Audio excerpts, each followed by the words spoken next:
أعوذ بالله من الشيطان الرجيم. بسم الله الرحمن الرحيم.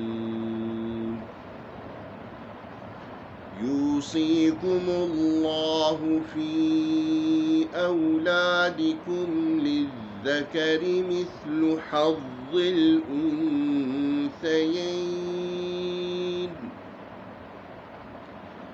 فإن كن نساء فوق اثنتين فلهن ثلثا ما ترك، وإن كانت واحدة فلها النصف، ولأبويه لكل واحد منهما السدس مما ترك إن كان له ولد،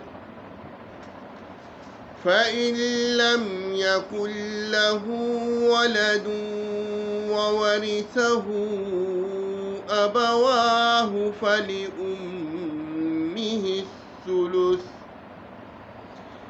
فإن كان له إخوة فلأمه السدس من بعد وصية يوصي بها أو دين.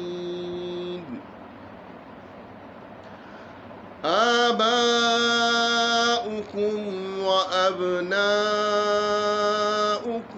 لا تدرون أيهم أقرب لكم نفعا، فريضة من الله،